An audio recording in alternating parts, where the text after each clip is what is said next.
En el año 48 a.C., mientras Roma expandía sus dominios por el mundo conocido, una joven de tan solo 21 años asumía el trono de Egipto. Cleopatra VII no era simplemente otra reina en una dinastía milenaria. Llevaba en sus venas la sangre de los Ptolomeos, descendientes directos de Alejandro Magno. Pero detrás de la imagen construida por los siglos existía una mujer que dominaba 9 idiomas y poseía una de las mentes más brillantes de su época. Si crees que conoces la historia de Cleopatra, prepárate para redescubrirlo todo. Dale a me gusta y suscríbete, porque lo que viene a continuación cambiará tu perspectiva sobre la historia. El Egipto que Cleopatra heredó ya no era el imperio glorioso de los antiguos faraones.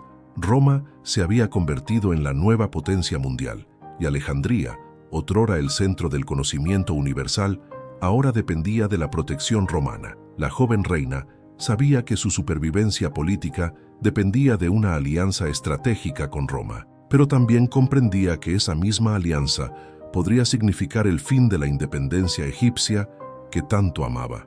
Documentos históricos revelan que Cleopatra no poseía la legendaria belleza física que Hollywood nos ha vendido. Monedas de la época muestran a una mujer de nariz prominente y facciones marcadas. Su verdadera arma de seducción era su inteligencia excepcional y su capacidad para conversar sobre filosofía, matemáticas, política y arte. Plutarco describió su voz como un instrumento de múltiples cuerdas capaz de encantar a cualquiera que la oyera hablar. Cuando Julio César llegó a Alejandría persiguiendo a su rival Pompeyo, encontró una ciudad en guerra civil. Cleopatra disputaba el trono con su hermano menor, Ptolomeo XIII, siguiendo la tradición ptolemaica de matrimonios entre hermanos. La situación política era explosiva y la reina necesitaba un aliado poderoso. César, por su parte, necesitaba los recursos de Egipto para financiar sus campañas militares y consolidar su poder en Roma. El primer encuentro entre César y Cleopatra se volvió legendario, pero pocos conocen los detalles reales documentados por historiadores contemporáneos. La reina, impedida de entrar en su propio palacio debido al conflicto con su hermano, planeó una entrada dramática. Se escondió en un saco de ropa de cama y fue llevada hasta los aposentos de César. Cuando emergió ante el general romano, no fue su belleza lo que lo conquistó, sino su audacia e inteligencia política. En aquel momento, nacía una alianza que cambiaría para siempre el destino de dos imperios. César, a los 52 años, había conocido a innumerables mujeres a lo largo de su carrera política y militar. Sus conquistas amorosas eran tan famosas como sus victorias en los campos de batalla. Pero Cleopatra representaba algo completamente diferente a todo lo que había experimentado. Por primera vez, encontraba a una mujer que podía debatir sobre política romana con la misma profundidad que él mismo, mientras aún mantenía la sabiduría milenaria de Egipto. Los registros históricos muestran que los dos pasaron meses juntos en Alejandría, navegando por el Nilo en una barcaza dorada. Durante esos viajes, Cleopatra presentó a César las maravillas de su reino: la gran biblioteca, el faro de Alejandría, los templos antiguos donde ella era venerada como una diosa viviente. César quedó fascinado no solo con la riqueza de Egipto, sino con la forma en que Cleopatra combinaba la tradición faraónica con brillantes innovaciones administrativas. ¿Y tú? ¿Crees que la inteligencia de Cleopatra fue más poderosa que su belleza? Comenta abajo. ¿Cuál de estas cualidades crees que realmente conquistó a César? La reina egipcia sabía exactamente cómo mantener el interés del poderoso romano. Organizaba banquetes donde se servían manjares exóticos en platos de oro, mientras discutían sobre filosofía griega y estrategias militares. Cleopatra hablaba latín con fluidez, algo raro entre los gobernantes orientales de la época, y esto permitía conversaciones íntimas sin la necesidad de intérpretes. Esa proximidad intelectual pronto se transformó en proximidad física. Cuando Cleopatra se quedó embarazada de César, el escándalo político fue inmenso. Roma todavía era oficialmente una república, y César ya estaba casado con Calpurnia. Tener un hijo con una reina extranjera podría interpretarse como una traición a los valores romanos tradicionales. Pero para Cleopatra, Ese embarazo representaba mucho más que un romance. Era la garantía de una alianza permanente entre Egipto y Roma, sellada por la sangre de un heredero común. El nacimiento de Cesarión en el 47 a.C. marcó el inicio de una nueva era. Aunque César nunca reconoció oficialmente la paternidad, permitió que Cleopatra y el niño viajaran a Roma y se instalaran en su villa. La presencia de la reina egipcia en la capital del imperio causó furor entre la élite romana. No solo desafiaba las convenciones sociales, sino que también influía en decisiones políticas importantes a través de su relación con César. Los senadores romanos comenzaron a susurrar sobre el peligro que esa mujer oriental representaba para la República. Los idus de marzo del 44 a.C. amanecieron con presagios sombríos en Roma. Calpurnia, esposa de César, había soñado con su muerte y le imploró que no fuera al Senado ese día. Cleopatra, instalada en su villa en las afueras de la ciudad, también sentía la creciente tensión política. Las conspiraciones contra César se multiplicaban, alimentadas por el miedo de que se proclamara rey y estableciera una dinastía con la reina egipcia. Marco Antonio, fiel lugarteniente de César, intentó alertarle sobre los rumores de conspiración, pero el dictador, confiado en su poder y popularidad, ignoró las advertencias. Cuando 23 puñaladas acabaron con la vida del hombre más poderoso del mundo, Cleopatra perdió no solo a su amante, sino también la protección que garantizaba la independencia de Egipto.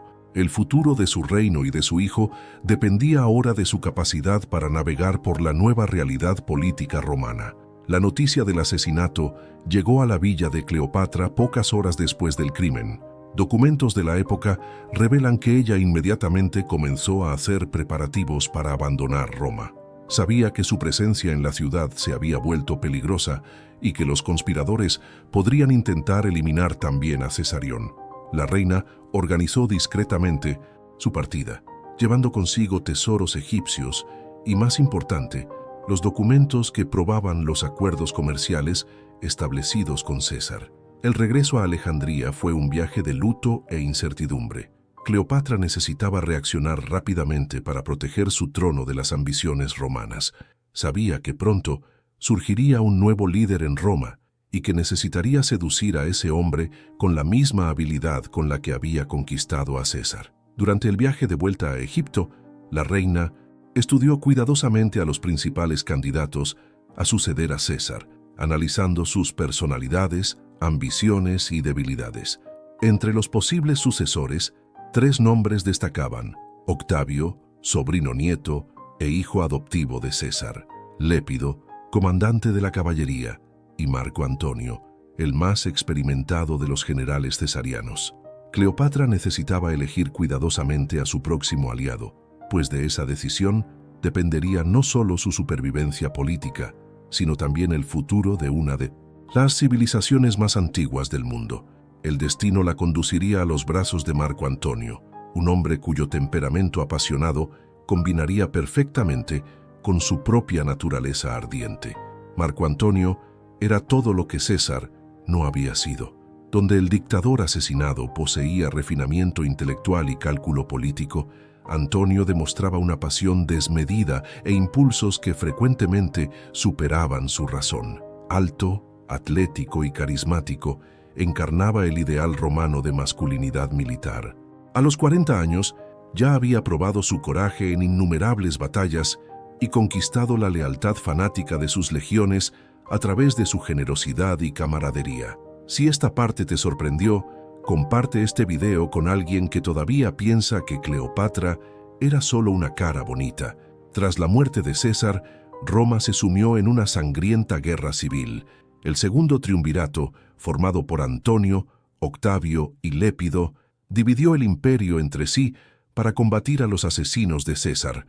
Antonio recibió el control de las provincias orientales, incluyendo la supervisión de Egipto.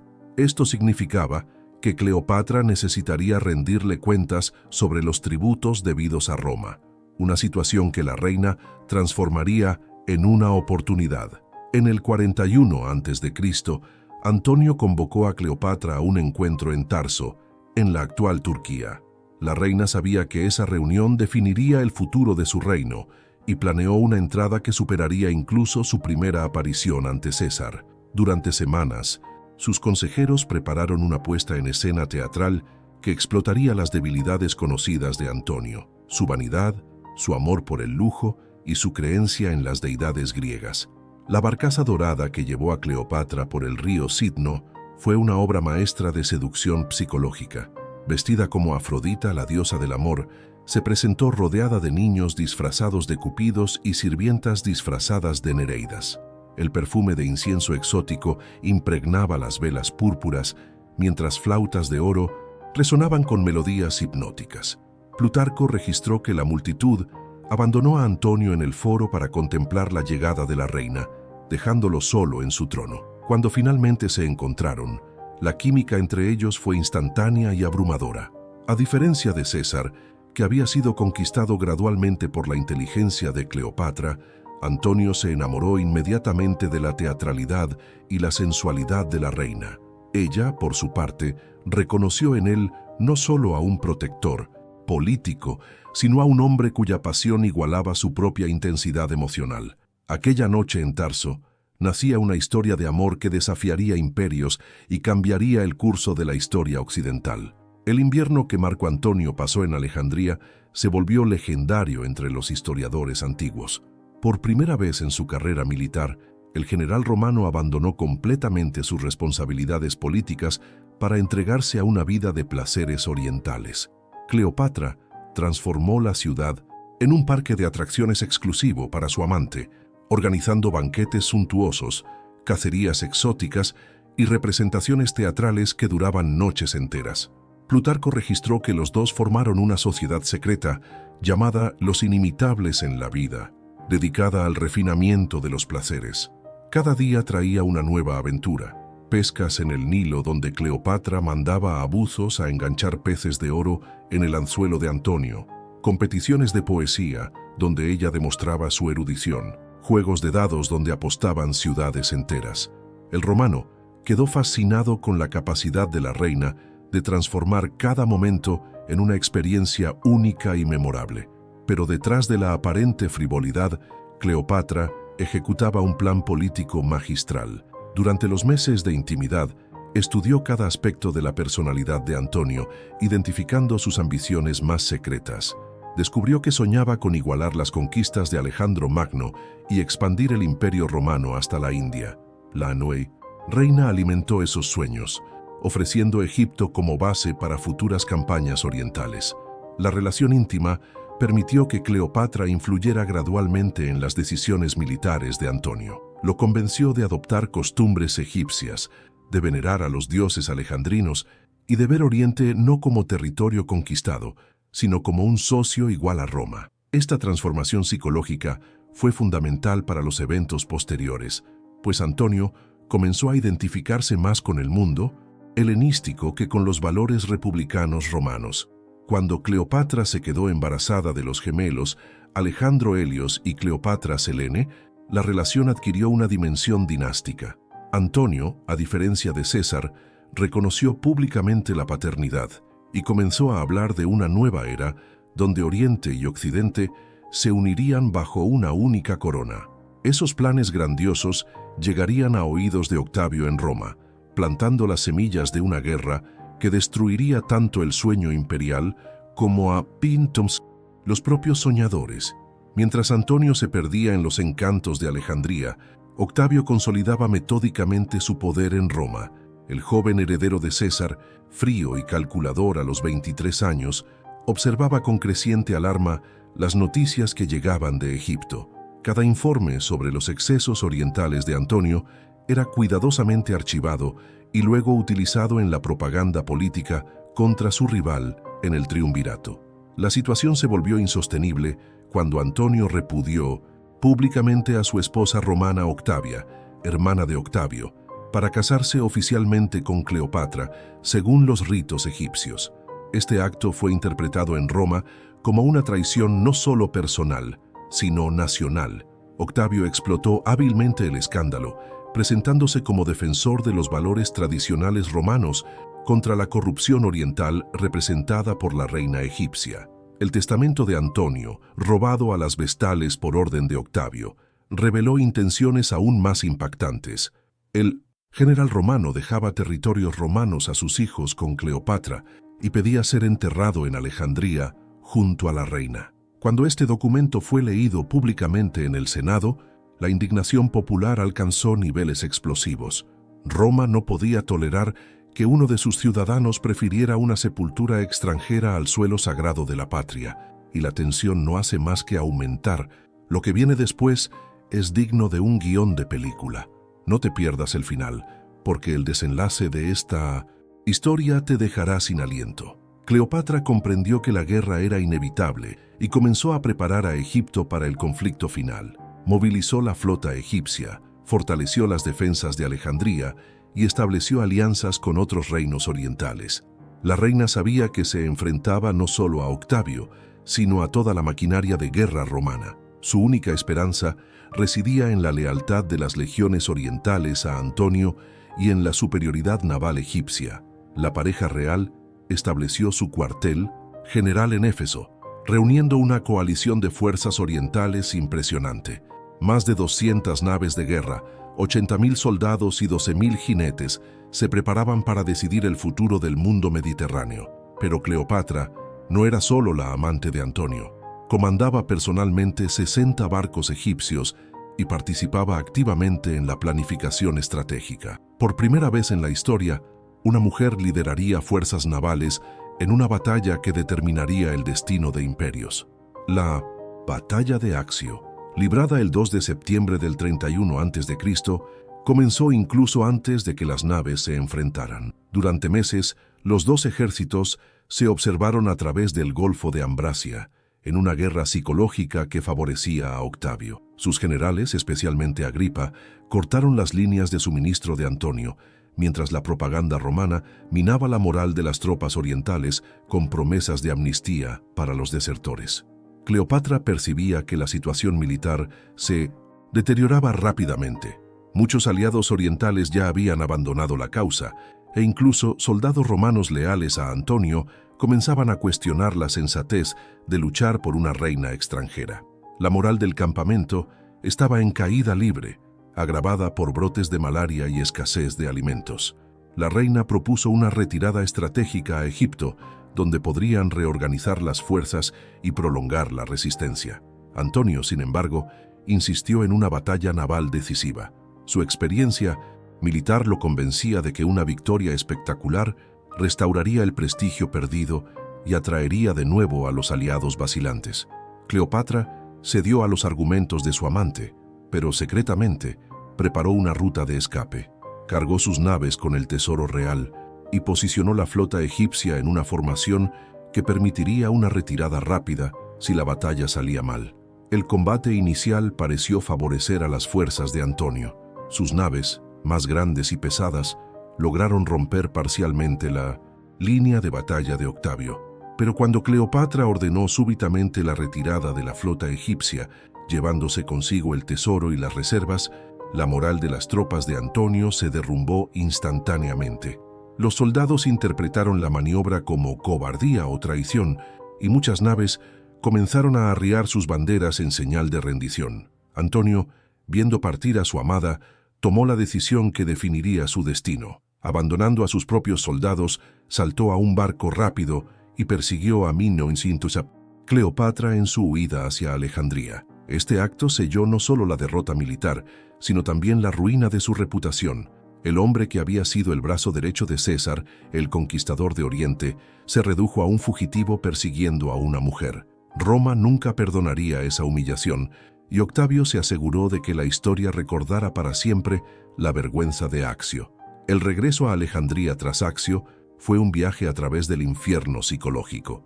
Antonio se sumió en una profunda depresión, negándose inicialmente incluso a hablar con Cleopatra. Se aisló en una torre en la isla de Faros, intentando procesar la magnitud de su derrota y traición. La reina, por su parte, oscilaba entre la desesperación genuina y cálculos políticos desesperados para salvar su reino y a sus hijos. Cleopatra intentó negociar secretamente con Octavio, ofreciéndole tesoros egipcios a cambio de la preservación de la dinastía ptolemaica. Sus cartas, interceptadas por los espías romanos, revelaban a Minoesins, una mujer luchando simultáneamente como amante traicionada y gobernante responsable. Propuso incluso el asesinato de Antonio como prueba de buena voluntad, pero Octavio sabía que su victoria solo sería completa con la destrucción total de ambos amantes. Durante los meses finales, la pareja real alternaba entre reconciliaciones apasionadas y separaciones dramáticas. Fundaron una nueva sociedad, los Compañeros en la Muerte, dedicada a transformar sus últimos días en una celebración de la vida ante la muerte inevitable. Banquetes suntuosos se alternaban con experimentos de venenos, en una atmósfera surrealista, donde el amor y el suicidio danzaban juntos. Antonio recuperó parcialmente su ánimo e intentó organizar una última resistencia. Fortificó Alejandría, reclutó soldados entre los habitantes locales y envió emisarios para buscar apoyo entre tribus africanas. Cleopatra apoyó estos esfuerzos, pero también construyó secretamente un mausoleo donde planeaba refugiarse con sus tesoros más preciados. La reina sabía que Octavio deseaba exhibirla como trofeo en su triunfo romano, un destino que prefería evitar aunque le costara la vida. Cuando las legiones de Octavio finalmente llegaron a las puertas de Alejandría en agosto del 30 a.C., encontraron una ciudad fantasma. La población había huido o se había escondido, y solo los soldados más leales permanecían defendiendo el palacio real. Cleopatra y Antonio sabían que habían llegado al final de su viaje. Solo quedaba decidir cómo escribirían el último capítulo de su historia de amor imposible. La mañana del 1 de agosto del 30 a.C. trajo las últimas esperanzas de resistencia. Antonio organizó un ataque desesperado contra las fuerzas de Octavio, en un intento final de recuperar su honor militar perdido. Durante algunas horas, pareció que el viejo general había reencontrado su antigua valentía, liderando personalmente una carga de caballería que dispersó temporalmente a los invasores romanos. Pero la victoria fue efímera, y pronto sus propias tropas comenzaron a desertar. Cuando Antonio regresó al palacio, recibió la noticia devastadora de que Cleopatra había muerto. La información, posteriormente revelada como falsa, fue el golpe final a su cordura. El hombre que había comandado legiones y gobernado medio mundo no podía soportar la pérdida de la mujer que se había convertido en su única razón para vivir. Desesperado, se arrojó sobre su propia espada, hiriéndose mortalmente. Cleopatra, refugiada en su mausoleo con sus dos sirvientas más fieles, Iras y Carmión, recibió a un Antonio moribundo en sus brazos. Sus últimas palabras, registradas por Plutarco, fueron una petición de perdón por su debilidad y una declaración de amor eterno. La reina lloró sobre el cuerpo del hombre que había elegido su amor por encima de un imperio, comprendiendo finalmente el terrible precio de su ambición política. Tras negociar brevemente con Octavio, que deseaba mantenerla viva para su triunfo, Cleopatra tomó la decisión final. El 12 de agosto, vistiendo sus ropas reales y usando todos los símbolos de su autoridad faraónica, se preparó para reunirse con Antonio en la eternidad. El método exacto de su muerte sigue siendo controvertido, pero la tradición de la serpiente sagrada simboliza perfectamente su elección de morir como una diosa egipcia en lugar de vivir como una prisionera romana. Iras y Carmión siguieron a su reina en la muerte, completando un pacto de lealtad que impresionó incluso a los soldados romanos. Cuando Octavio encontró los tres cuerpos, vestidos magníficamente y dispuestos como en un ritual sagrado, comprendió que había conquistado Egipto, pero no había logrado quebrar el espíritu de su última reina. Cleopatra Sebne, a los 39 años, ponía fin a 3 siglos de dinastía tolemaica, pero garantizaba su inmortalidad a través de la grandeza trágica de su muerte. La muerte de Cleopatra marcó el fin oficial de la era helenística y el inicio de la dominación romana absoluta sobre el Mediterráneo. Octavio, pronto coronado como Augusto, primer emperador de Roma, se encargó de borrar sistemáticamente cualquier vestigio de la dinastía tolemaica. Cesarión, hijo de Cleopatra con Julio César, fue ejecutado para eliminar a cualquier rival potencial. Los gemelos Alejandro Helios y Cleopatra Selene fueron llevados a Roma como huérfanos imperiales, pero la historia de amor entre Cleopatra y Marco Antonio resultó imposible de borrar. Incluso bajo la censura imperial, poetas e historiadores continuaron registrando fragmentos de su legendaria pasión. Virgilio, en la Eneida, retrató a Cleopatra como una reina oriental peligrosa, pero no pudo ocultar completamente la admiración por su coraje. Horacio la llamó mujer fatal, un término que se convertiría en sinónimo de belleza destructora. Durante siglos, la Iglesia cristiana intentó moralizar la historia, presentando a Cleopatra como un ejemplo de los peligros de la lujuria y la ambición femenina. Pero ni siquiera los textos religiosos pudieron destruir la fascinación ejercida por una mujer que prefirió la muerte a la humillación. En el período medieval, trovadores y bardos transformaron el romance prohibido en canciones de amor cortés, preservando la esencia de la pasión que desafió a los imperios. Si fueras Marco Antonio, ¿te habrías quedado en Roma o habrías seguido a tu corazón? Escribe en los comentarios, ¿razón o pasión? El Renacimiento redescubrió a Cleopatra a través de los textos clásicos, y artistas como Shakespeare crearon obras maestras basadas en su historia. La reina egipcia se convirtió en un símbolo universal de la mujer fatal, de la belleza que seduce y destruye, pero también de la lealtad amorosa que prefiere la muerte a la traición. Pintores, escultores y músicos encontraron en su historia una fuente inagotable de inspiración artística. La arqueología moderna ha revelado aspectos sorprendentes de la verdadera Cleopatra. Se ha descubierto que fue una administradora competente, que hablaba múltiples idiomas y poseía conocimientos avanzados de matemáticas y filosofía. Su supuesta belleza física era menos importante que su inteligencia excepcional y su carisma político. Estas revelaciones transformaron la percepción histórica de una seductora superficial a una gobernante sofisticada que casi logró preservar la independencia egipcia a través de la diplomacia amorosa. Más de 2000 años después de su muerte, Cleopatra continúa fascinando a la humanidad de maneras que ella misma jamás podría haber imaginado. Hollywood ha transformado su historia en una industria lucrativa, produciendo decenas de películas que, aunque históricamente imprecisas, mantienen vivo el recuerdo de su amor prohibido. Elizabeth Taylor, Sophia Loren e innumerables actrices más han intentado capturar la esencia de la última faraona, cada una añadiendo capas al mito.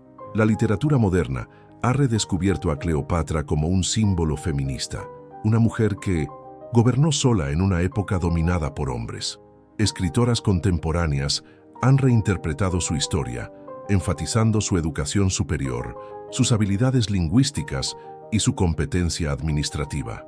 Esta nueva Cleopatra se ha convertido en una inspiración para mujeres que luchan por la igualdad y el reconocimiento profesional en sociedades todavía dominadas por prejuicios machistas. Los investigadores continúan buscando su tumba perdida, en una búsqueda que combina la ciencia moderna con el romance histórico. Cada expedición arqueológica en Alejandría genera titulares mundiales, demostrando que la fascinación por Cleopatra trasciende generaciones y culturas.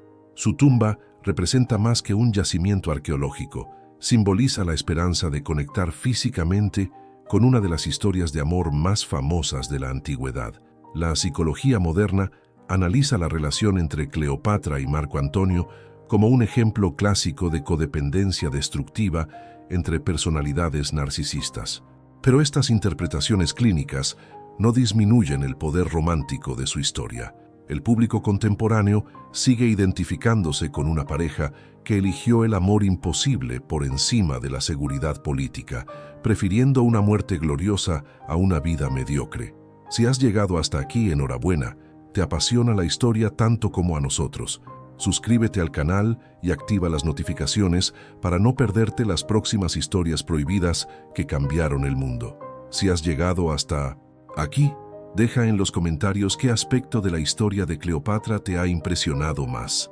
El legado de Cleopatra y Marco Antonio permanece vivo porque representa fantasías universales, el poder de la pasión sobre la razón, la preferencia por la intensidad emocional sobre la estabilidad y la creencia romántica de que algunos amores son más grandes que la propia vida.